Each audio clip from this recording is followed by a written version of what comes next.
Hi, everybody. When you are looking for approval, the impact is obviously less. But when you are looking to add value, impact is tremendous. Be assertive, be attentive, and be creative. The world needs people who can add value. Study full throttle. Today is 20th of November 2022. Let us have a quick discussion of all these important topics. This is Daily Brief. Daily Brief में we will cover quote, newspaper, quiz, vocab, CSET, social media, map and answer writing. ये prelims 2023 course है. We are targeting 28th of May 2023 for a nominal fee of ₹1111. आप ये सारे initiatives avail कर सकते हैं. Then Telegram quiz है. Every day in morning we are having 5 such multiple choice questions. Join. This is quiz number 189 GK. Which Indian armed forces conduct the Prasthan structured exercise? The answer is Indian Navy. India wins freedom autobiography है अबुल कलाम आजाद साहब का. Who started the newspaper Mook Nayak in the year 1920? The answer is B.R. Ambedkar साहब. Satya Shodhak Samaj was founded by whom? The answer is Jyotiba Phule ji in 1873. Servants of India society के founder हैं गोपाल कृष्ण गोखले जी. सो ये answers हैं yesterday's questions के.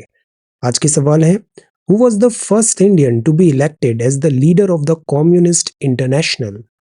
The movement did Mahatma Gandhi make the first use of hunger strike as a weapon? पहली बार hunger strike as a weapon किस मूवमेंट में गांधी जी ने किया था?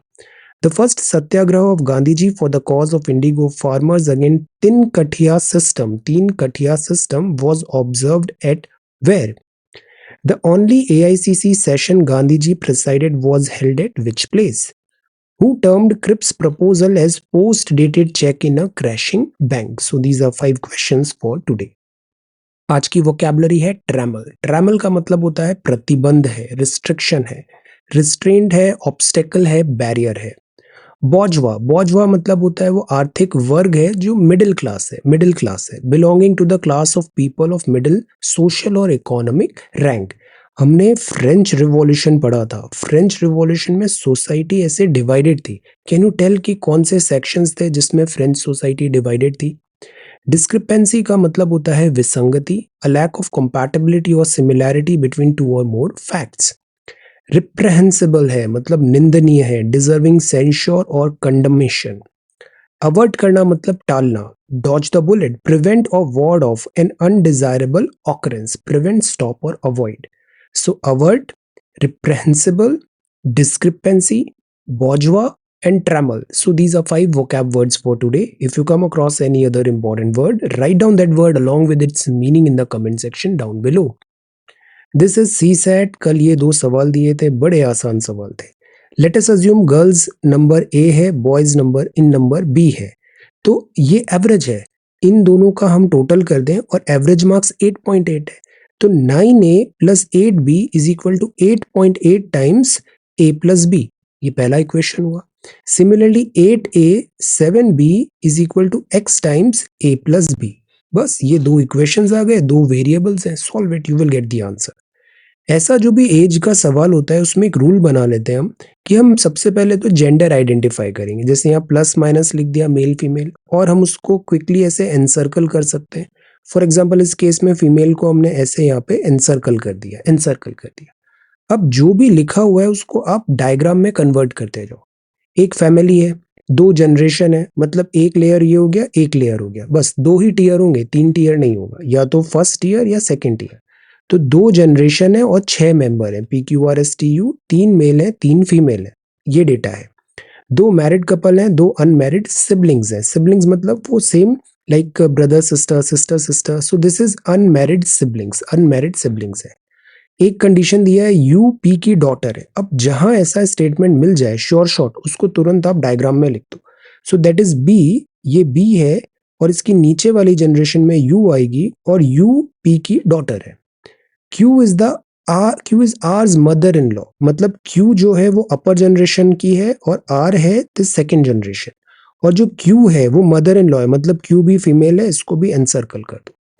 T एक अनमैरिड मेल है, S एक मेल है. Which of one of the following is correct? अब देखो 6 मेंबर्स हैं, 3 मेल और 3 फीमेल है. दो मैरिड कपल है और यहाँ लिखा हुआ है जो आर है, क्यू है, वो आर की मदर इन लॉ है, मतलब R has to be married. और यहाँ देन लिखा हुआ है कि जो दो सिबलिंग्स हैं वो अनमैरिड है, तो R can not be married to you. और यहाँ पे ये लिखा हुआ है टी इज अनमैरिड, तो टी अनमैरिड हो जाएगा, आर यू से मैरिड नहीं, तो आर का मैरिज पॉसिबल है ओनली विद एस। तो आर एस ये आ गया, आर एस यहाँ पे आ गया, और एस लिखा है मेल, तो एस इज मेल, तो R has to be female. तो हमने तीनों फीमेल आइडेंटिफाई कर ली, यू आर एंड क्यू। और एस मेल है, टी भी मेल है, तो ये बिकॉज सेम जनरेशन में आएंगे U and two unmarried couple, तो ये भी इस टीयर पे होगा। तो हमारे दो टीयर हो गए, पी एंड क्यू, और ये वाला टीयर दिस हो गया। दो मैरिड कपल थे, एक ये मैरिड कपल हो गए, तो दूसरा हैज टू बी दिस। बस अब आंसर दे दो, आर इज एस वाइफ, ये आंसर आ गया, R is S wife. Okay, then ये आज का सवाल है, ये दो पैसेजेस हैं, इन दोनों पैसेजेस को अच्छे से पढ़िए। This is passage number 1, this is passage number 2। इसको जूम कर देता हूँ, दिस इज पैसेज नंबर 1। इसके रेफरेंस में आपको ये अजम्पशन क्या है, वैलिड पॉइंट बताना है। Similarly this is passage number 2, इसको क्लियरली अच्छे से केयरफुली पढ़िए एंड उसके रेफरेंस में आप ये आंसर बताइए। Again very easy, try to answer. Social media update देखते हैं। आज आंसर राइटिंग के सवाल नहीं है, संडे को ऑफ है। टुवर्ड्स द एंड या लेट अस सी, टुमारो मैं फिर आंसर राइटिंग डिस्कशन भी करता हूँ। मिनिस्ट्री ऑफ कल्चर, इसने बोला व्हाइट रिवॉल्यूशन मतलब मिल्क इज व्हाइट। देश में दूध की कमी को दूर करने के साथ ही किसानों की आमदनी, अलाइड इनकम के लिए व्हाइट रिवॉल्यूशन ने इंपॉर्टेंट रोल प्ले किया है। 1970 में इस क्रांति के जनक डॉक्टर वर्गीस कुरियन थे, और इन्हीं का नतीजा है कि आज India one of the biggest this milk producer है। तो ये श्वेत क्रांति है, श्वेत क्रांति दुग्ध उत्पादन से संबंधित है। इसका श्रेय डॉक्टर वर्गीस कुरियन को जाता है। 1970 गुजरात में इन्होंने इसकी शुरुआत की थी। एक जब भी हम कोऑपरेटिव्स की बात करते हैं, एक नाम आता है Amul. Prepare a very short note on this Amul cooperative. ये बड़ा अच्छा फॉर्डर पॉइंट है, इसको बहुत जगह आप यूज कर सकते हो। अमूल कोऑपरेटिव के बारे में शॉर्ट नोट बनाइए। Then in which year was the election to the constituent assembly held, तो किस साल कॉन्स्टिट्यूंट असेंबली का इलेक्शन हेल्ड हुआ था। Then you can achieve anything in life, it just depends on how desperate you are to achieve it. ये शब्द है मिल्खा सिंह जी के। आपने कॉम्पीट किया था रोम ओलंपिक्स में, रोम ओलंपिक्स। ये कॉप 27 है, और कॉप 27 से पहले ये फुटबॉल कार्निवल है। फुटबॉल कार्निवल मतलब फुटबॉल वर्ल्ड कप स्टार्ट हो रहा है कतर में। Football carnival kicks of in Qatar today. आगे हम देखेंगे पीएम किसान, ये बड़ा इंपॉर्टेंट न्यूज होगा। Hyper tension, a ticking time bomb in Indian adolescent. And geographical indication tag भी हम देखेंगे, निकोबारी होडी क्राफ्ट का। अब हम आते हैं न्यूज़पेपर में। So our reference material is this, the Hindu and Indian Express, both are Delhi edition. Quickly news को स्कैन करते हैं हम। फर्स्ट न्यूज़ है, Srinagar set for 980 crore makeover. अब ये जो न्यूज़ है ना, ये एक टेम्पलेट है। आप श्रीनगर को रिप्लेस कर दो हैदराबाद से, श्रीनगर को रिप्लेस कर दो से केरल के किसी सिटी से, सेंट्रल इंडिया के सिटी, नॉर्थ ईस्ट के सिटी से। द आइडिया इज, ये जो अर्बन डेवलपमेंट करना है, इसके जो बेसिक्स हैं ये सेम है, हर जगह सेम है, तो हम मेक ओवर कर रहे हैं। जैसे साइकिलिंग ट्रैक है, पेडेस्ट्रियन फ्रेंडली पाथवे है, मार्केट्स है, जैसे चांदनी चौक को हमने मेक ओवर किया। स्ट्रीमलाइन ट्रैफिक सिस्टम हो, हर शहर में traffic is a nightmare, Bengaluru. तो द आइडिया इज, हम स्मार्ट सिटी प्रोजेक्ट्स के अंतर्गत ये हम यहाँ मेक ओवर कर रहे हैं। तो श्रीनगर को वेनिस ऑफ द ईस्ट भी बोलते हैं। ये वेनिस कहाँ पर लोकेटेड है, can you tell where is this place Venice located. ये वेनिस ऑफ द ईस्ट है। यहाँ वाटर बॉडीज है, मुगल इरा के गार्डन्स हैं, ब्रिटिश इरा के दिस बंगलो एटसेट्रा, काफी हिस्टोरिकल प्लेसेस हैं यहाँ पे। अब ये मैनी ऑफ द फर्स्ट है। द आइडिया इज, ये कीवर्ड्स इंपॉर्टेंट है, better urban mobility, water transport, conservation of heritage sites, development of pedestrian friendly pathways, markets, और एक intelligent traffic system management system. तो ये 5-6 कीवर्ड्स याद रखिए, 1 2 3 4 5 6। इनको आंसर राइटिंग अपने शब्दों में इस्तेमाल करिएगा। These are very good 6 pillars. तो ये इस तरीके से अर्बन मेकओवर हो रहा है झेलम रिवर फ्रंट में, face lift with the cycling track and more. ये एक बोट है, इस बोट में एक हाउस बना हुआ है, तो इस बोट का एक पर्टिकुलर नाम है। Can you tell the name? ये जो बोट है इसको क्या बोलते हैं, बोट को क्या बोलते हैं? ऐसे ही एक बोट केरला में भी मिलता है, बैक वाटर में। ओके। जो नेक्स्ट न्यूज है वो है India proposes permanent secretariat in fight against terror, delegate surprise. अब see, terrorism is something like nobody likes terrorist. Terrorism जो है, टेररिज्म एक बहुत बड़ा नाइटमेयर है, एक बहुत बड़ा हेडेक है।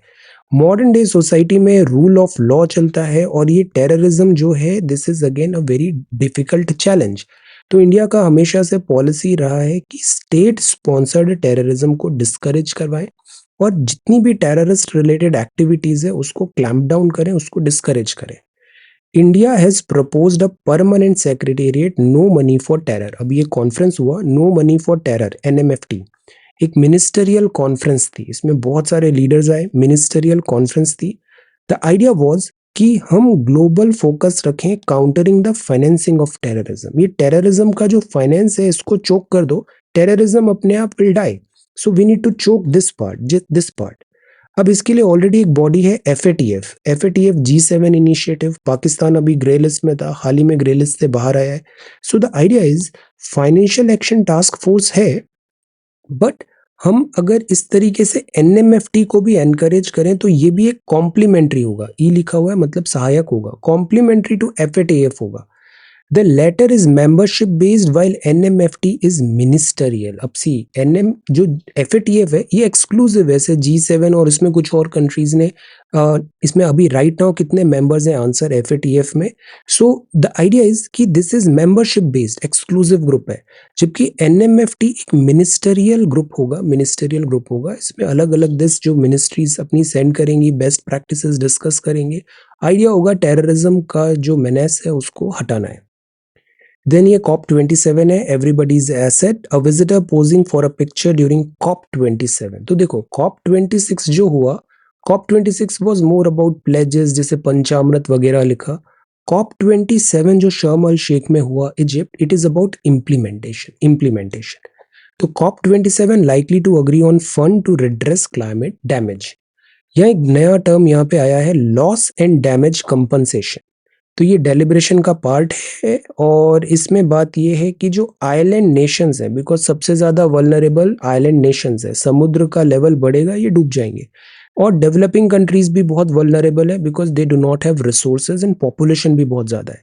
तो there has to be a dedicated fund, एक स्कीम होना चाहिए क्लियर कट, जो कॉम्पनसेट करे countries that are bearing the brunt of climate linked calamities. Okay, तो this is loss and damage compensation. अब ये है गूगल ने एक नया इनिशिएटिव लिया है, get technical words in local languages via Google search. हम जैसे रीजनल लैंग्वेजेस में मेडिकल भी करवा रहे हैं, लॉ भी करवा रहे हैं, इंजीनियरिंग भी करा रहे हैं, बट कुछ जो टेक्निकल वर्ड्स होते हैं उनका रीजनल लैंग्वेज में मतलब निकालना बहुत डिफिकल्ट हो जाता है। So technical words in local language Google search में मिलेगा। तो close to 3 million scientific and technical terms होंगे मॉडर्न लैंग्वेज के, सर्चेबल होगा वाया गूगल। और ये इनिशिएटिव किसका है? Commission for scientific and technical terminology under the ministry of education. तो ये याद रखना है, जो बात आ रही थी कि मेडिकल अगर हिंदी में होगा तो टेक्निकल टर्म्स कैसे आएंगे, तो उसके लिए ये इनिशिएटिव है, ये इनिशिएटिव है।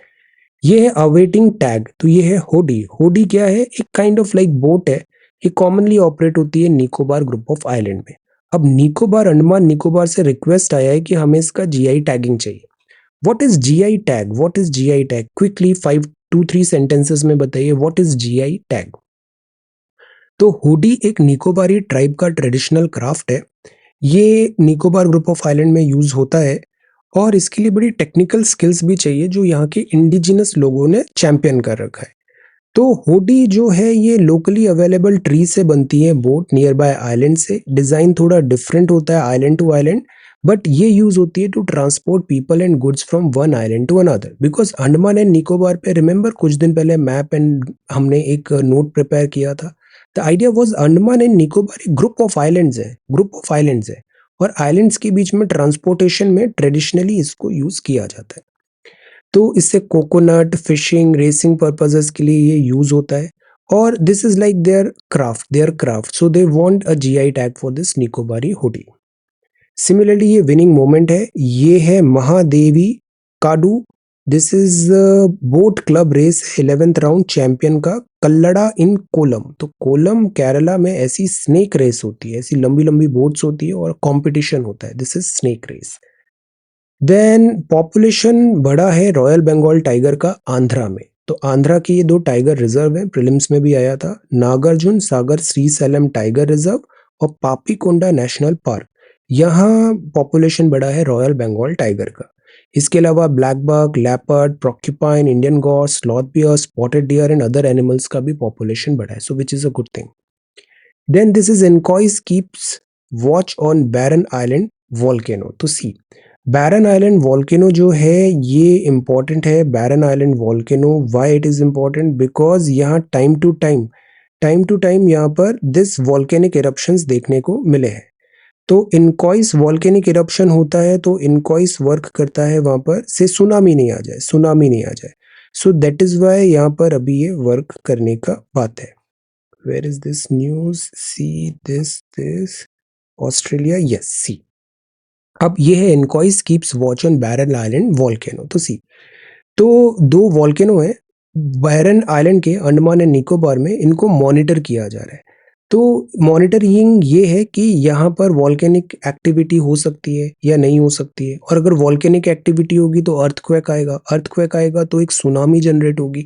सो that is why Indian national centre for ocean information services ने हाउस किया है Indian tsunami early warning centre यहाँ पर। सुनामी इंडिया में एक बार आया था, एंड दिस कब आया था टेल, और ये एक बहुत बड़ा डिजास्टर हुआ था, बड़ा डिजास्टर हुआ था 2002-3 के टाइम पे आया था, क्रिसमस का टाइम था। सो द आइडिया इज कि अगर हमें इसके बारे में अर्ली वार्निंग मिल जाए तो एटलीस्ट हम इवैक्यूएट कर पाएंगे लोगों को। तो वॉल्केनो ये है 140 kilometre north east of port Blair में। इसमें अक्सर स्मोक वगैरह दिखता है। तो द आइडिया इज कि इट इज पॉसिबल यहाँ पे अर्थक्वेक आ सकता है because of this volcanic eruption.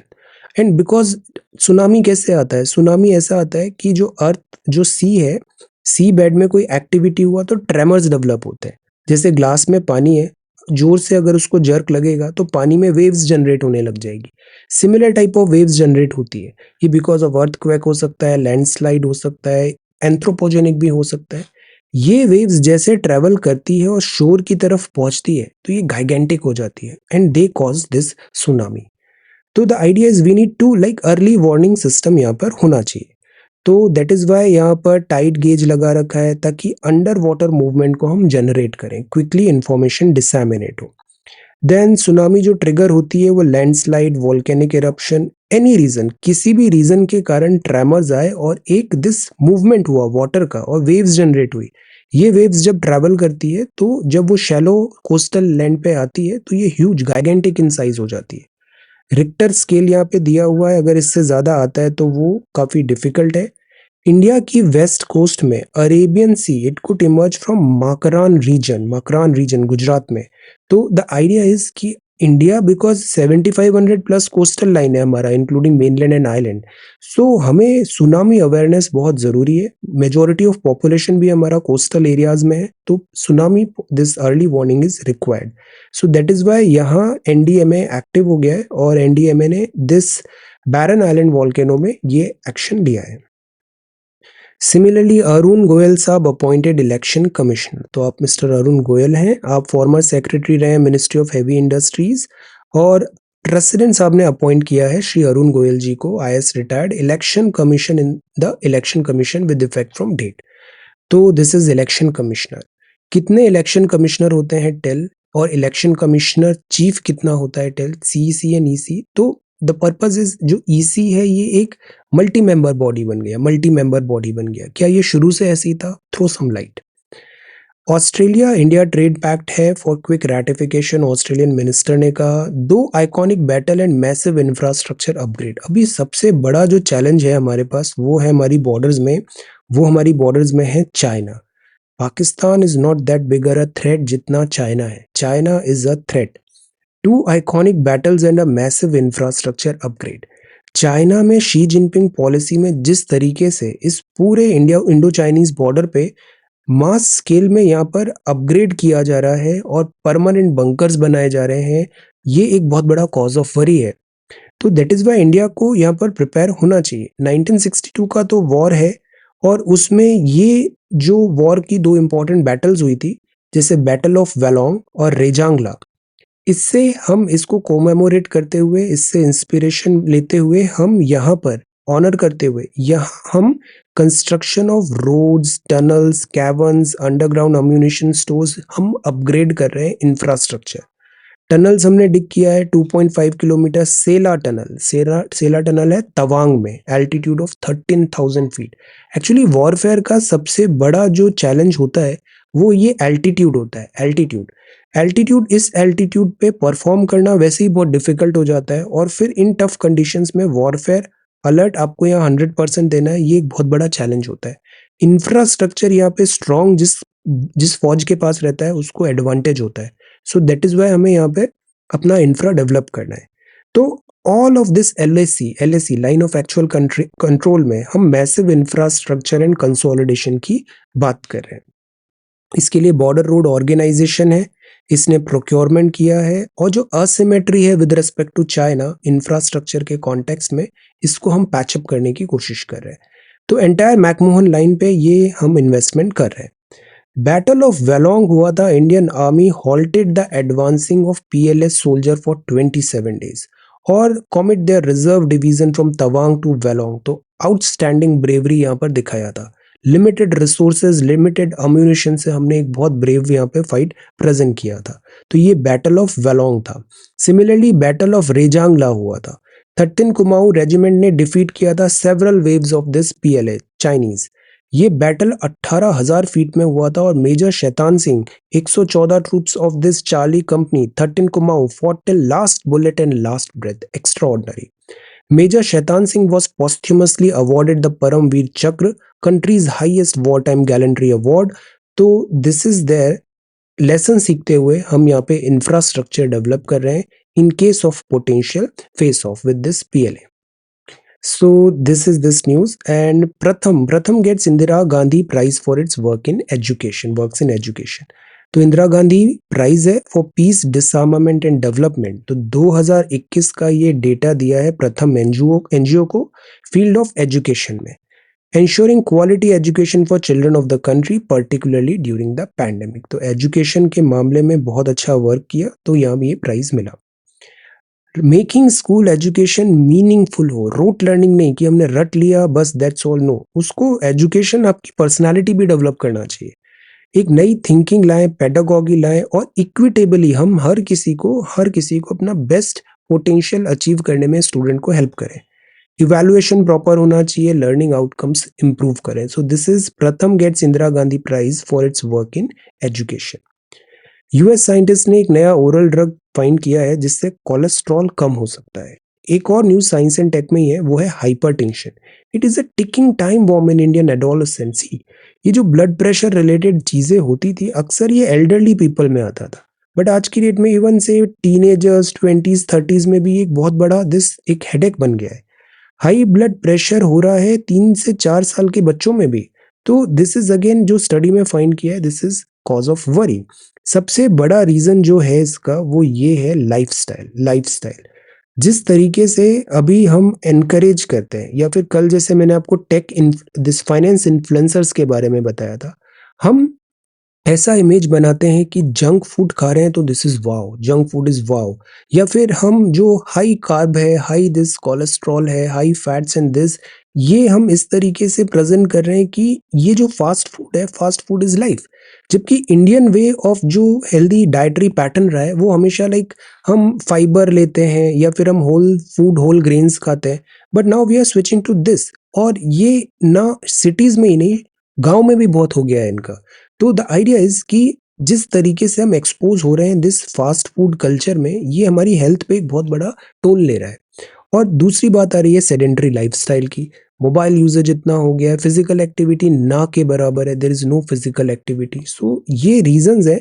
वैसे भी जो subcontinent, Indian subcontinent के पीपल होते हैं, they are said to be like ज्यादा वो वीक होते हैं when it comes to say this hypertension and all genetically. So the point is कि यहाँ healthy lifestyle and better choices, at the same time better regulation भी होना चाहिए, better regulation भी होना चाहिए। जैसे एफएसएसएआई ने बताया था कि जो भी कंटेंट है वो क्लियरली शब्दों में वहां पे मार्क करे, इंग्रेडिएंट्स एटसेट्रा। एक मूवमेंट भी आया था थोड़ा कम, जैसे सॉल्ट है, शुगर है, इसको आप कम करो, एक्सरसाइज ज्यादा करो। Then this is largest ever marine turtle fossil discover हुआ स्पेन में। तो ये एक फॉसिल है। फॉसिल क्यों जरूरी होता है जानना? बिकॉज ये लाइट थ्रो करता है हमारे पास्ट पे। इससे हम समझते हैं हमारा इवोल्यूशन कैसे हुआ था। तो इस फॉसिल से हम अगेन शेल हम देख रहे हैं इतना, दिस इज वेरी ओल्ड। ये मैरीन टर्टल फॉसिल डिस्कवर हुआ है स्पेन में। Then carbonaceous meteorites delivered water to early Mars. तो मार्स भी हमारा लाइक हमेशा हमें काफी क्यूरियोसिटी होती है दिस रेड प्लैनेट में, and in future we are trying to become interplanetary. तो मार्स काफी इंपॉर्टेंट है। प्रॉब्लम ये आता है कि हमारा जो अर्थ का लाइफ फॉर्म है ये कार्बन बेस्ड लाइफ फॉर्म है, कार्बन बेस्ड, और हम वाटर पे डिपेंडेंट है। तो वाटर होना बहुत जरूरी है, वाटर होना जरूरी है। So we are trying to discover कि क्या कुछ ऐसे यहाँ पे मार्स में एट टाइम्स वाटर का प्रेजेंस था या नहीं। Wreckage of Challenger shuttle found off Florida coast. तो ये बहुत अनफॉर्चुनेट दिस एक्सीडेंट हुआ था। ये शटल ब्रोक हो गया था 1986 में, सॉलिड रॉकर बूस्टर की सील टूटने के बाद। तो इसके रैकेजेस मिले। अब ये न्यूज आ रहा है जापान अपना डिफेंस बजट क्यों बढ़ा रहा है। तो सी इसका स्टोरी देखते हैं। जापान एक टाइम पे एक बहुत बड़ा कॉलोनियल पावर था, इंपीरियलिस्ट था। जापान का जब रिवॉल्यूशन हुआ और फिर रिवॉल्यूशन के बाद इंडस्ट्रियल रिवॉल्यूशन में तेजी से आगे बढ़ा, वेपनाइज किया इसने। जापान एक कॉलोनियल पावर बन गया। इसने चाइना पे एट्रोसिटीज किया, वर्ल्ड वॉर 2 भी फाइट किया। वर्ल्ड वॉर 2 में चाइना जिस जापान डिफीट होता है, और यहाँ पे बॉम्ब्स भी ड्रॉप होते हैं, न्यूक्लियर बॉम्ब्स ड्रॉप करता है यूएसए। अब उन दो न्यूक्लियर बॉम्ब्स के बाद बताइए वो कौन से दो बॉम्ब्स हैं, can you tell the name of those two bombs, और वो किन शहरों में ड्रॉप हुए थे जापान के। तो जापान ने सरेंडर किया और उसके बाद ये हुआ कि हमें वेपन से दूर होना है। तो जापान ने अपनी सारी सिक्योरिटी यूएसए के हवाले कर दी। तो यूएसए की ट्रूप्स यहाँ पे परमानेंटली पोजीशन रहती है, और यूएसए ने जिम्मेदारी उठाई कि वो जापान को रीडेवलप करेगा और मिलिट्री वाइज उसको प्रोटेक्ट भी करेगा। तो जो जापान है वो अब इंडिपेंडेंटली अपनी सेफ्टी, अपनी सिक्योरिटी पे इन्वेस्ट नहीं करेगा। सारा जीडीपी वगैरह जापान ने टेक्नोलॉजी ग्रोथ इस जगह पे डायरेक्ट किया। बट अब फास्ट फॉरवर्ड टू 2022, यूएसए जो वर्ल्ड पुलिस का रोल अपनाता था वो अब थोड़ा बैक सीट पे आ गया है। सेम चीज सऊदी अरेबिया भी देख रहा है। सऊदी अरेबिया ईरान कॉन्फ्लिक्ट में सऊदी अब इंडिपेंडेंटली खुद को वेपनाइज कर रहा है without the like coming out of this umbrella of USA. Same is south Korea भी यूएसए के दिस पैट्रोनेज में है। तो ये जापान अब चाह रहा है कि वो अपना डिफेंस बजट बढ़ाए। तो अभी यहाँ पे 2% डिफेंस बजट बढ़ाने की ये है, डिफेंस बजट को डबल कर दिया है, और in line with NATO member है। बिकॉज जर्मनी भी वर्ल्ड वॉर 2 में हारा था, और अभी रशिया क्राइसिस के बाद, यूक्रेन क्राइसिस के बाद जर्मनी के भी ओलाफ शोल्ज ने कहा कि वो अपना डिफेंस बजट बढ़ा रहे हैं। तो लुक एट द डायरेक्शन जिसमें हम जा रहे हैं। डिफेंस बजट जो है, militarisation, this is again on rice. Japan का कॉन्स्टिट्यूशन में आर्टिकल 9 है। ये बोलता था कि वॉर ऐसा हुआ कि वर्ल्ड वॉर 2 के बाद इन्होंने कहा कि अब हम वॉर में कुछ नहीं रखा है, we will not go in that direction. हम जो है वो लाइक दूसरे मैटर्स में हम आएंगे, इंटरनेशनल डिस्प्यूट्स वगैरह में we will not intervene. Forever renounce war as a sovereign right of the nation and the threat and use of force as its means of settling international disputes. But Japan एक group of islands है। Can you tell the 4 big islands of Japan?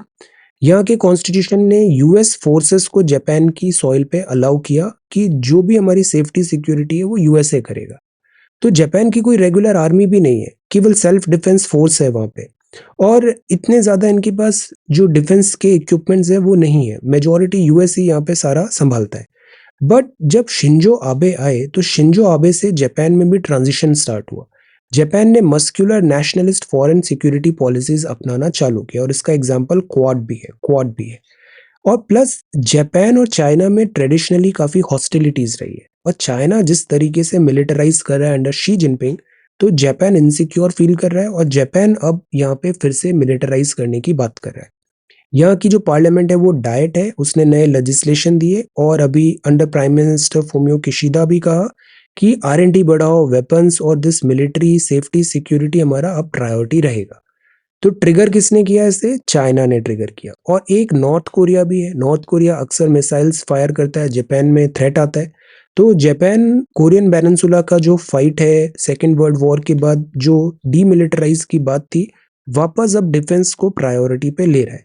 Military drills drills करने की बात है, weapons R&D start हो गया है। तो let us see difficult times ahead. तो दिस इज अगेन जापान का डिफेंस बजट बढ़ रहा है। Same is the case with Germany as well. Restoring parity, तो अभी कुछ टाइम से स्टील मेकर्स पे एक्सपोर्ट लेवी लग रहा था, वो अब हटा दिया है। Export levy on steel maker. ये जो स्टील है ना, ये भी एक इकोनॉमिक इंडिकेटर होता है। स्टील का प्रोडक्शन ज्यादा है, मतलब इकोनॉमी में ज्यादा कंजम्पशन हो रहा है स्टील का। तो रिस्टोरिंग पैरिटी। यहाँ इंडियन एक्सप्रेस में लिखा है द थ्री शॉक्स।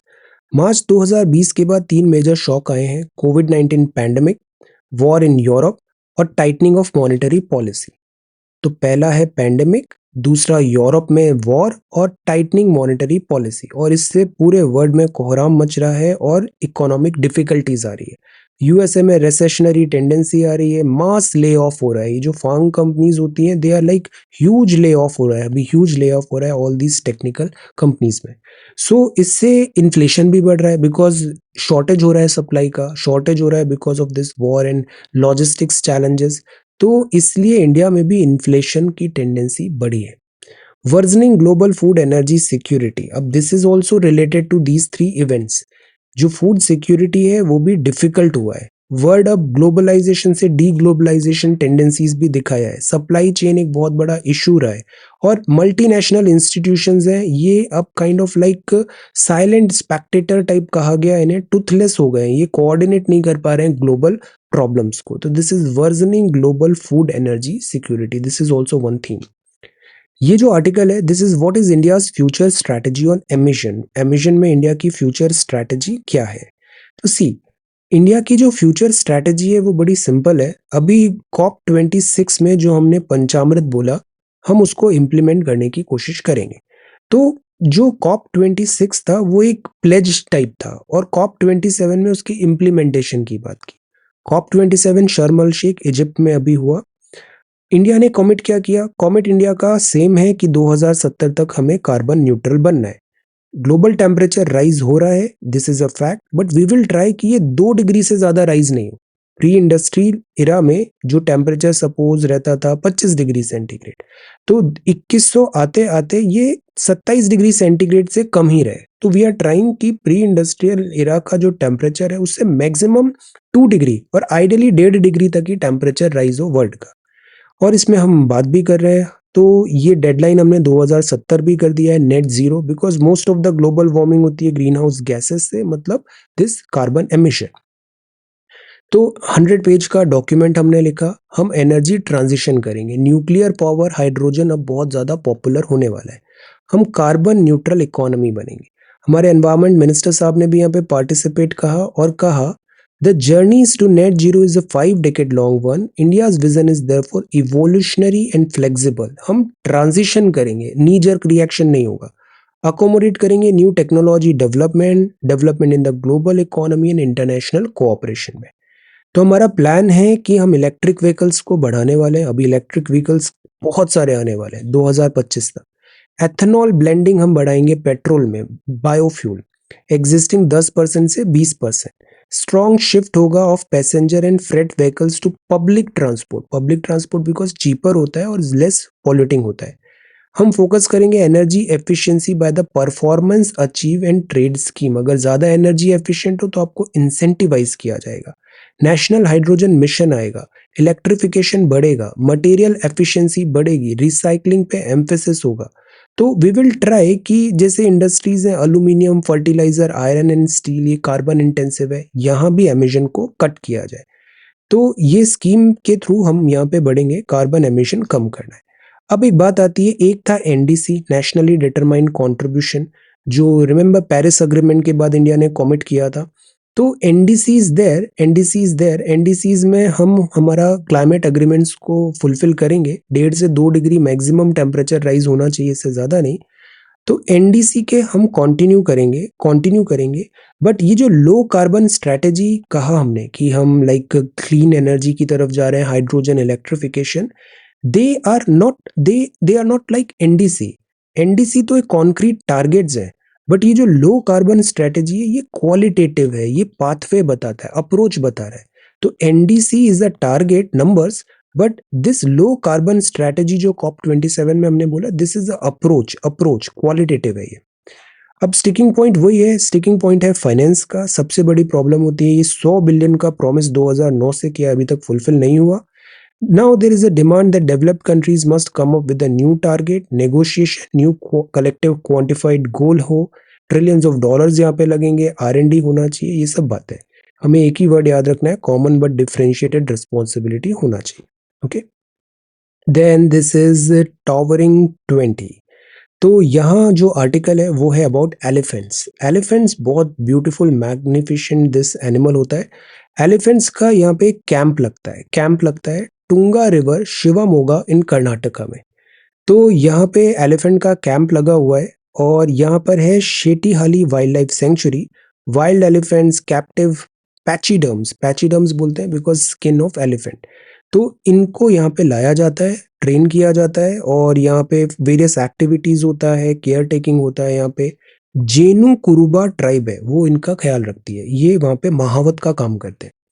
तो ये भी वेरियस लैंग्वेजेस बोलते हैं और लैंग्वेजेस एलिफेंट भी अंडरस्टैंड करते हैं। एलिफेंट का एक पार्टी होती है यहाँ पे और उनको अच्छा फूड मिलता है, कोकोनट, जैगरी, स्ट्रॉ और खूब यहाँ पे दिस अच्छे से टेक केयर किया जाता है। ओके, तो ये तो हो गया the Hindu and Indian express. Map में हम देखते हैं अफगानिस्तान, चाइना, पाकिस्तान और इंडिया, ये जो पूरा जोन है ये इंडस का जोन है। Indus river system. Indus river system बनती है मानसरोवर तिब्बत से, कैलाश रेंज से। ये नॉर्थ वेस्ट लद्दाख जस्कर पहाड़ियों से होते हुए पाकिस्तान जाती है। और ये पंजनाद है, पंजाब जो नाम है ना ये 5 रिवर के कारण है, पंजनाद। तो ये इंडस हो गया, है ना। इंडस का अब इसकी ट्रिब्यूटरीज देखते हैं, जैसे ये श्योक हो गया, ये गिलगित है, ये नुब्रा है, then Kishanganga, Kunhar, Swat valley, Kunar, then this is Jhelum, this is Zanskar, this is Chenab, this is Beas and this is Sutlej. फिर अगर हम पाकिस्तान से आते हैं इधर, तो अफगानिस्तान इधर काबुल आ जाती है, कुर्रम आ जाती है, Tochi, Gumal, Kundar, Zhob. Then this is Jhelum, Chenab, Ravi, Sutlej, Panjnad and this is Indus. तो ये सारी रिवर्स है, ये पूरा मिलके बनाती है river system of this Indus. और ये रिवर सिस्टम फाइनली अरेबियन सी में इंडस रिवर यहाँ पे आके अपना वाटर डिस्चार्ज करती है।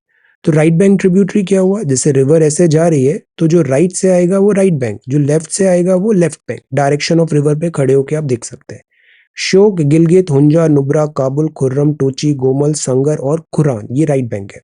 लेफ्ट बैंक में है जस्कर, पंजनाद जॉइन लिटिल अबव मिथानकोट और ये 5 रिवर सतलज, ब्यास, रावी, चेनाब, झेलम, और इन्हीं 5 से पंजाब बनता है।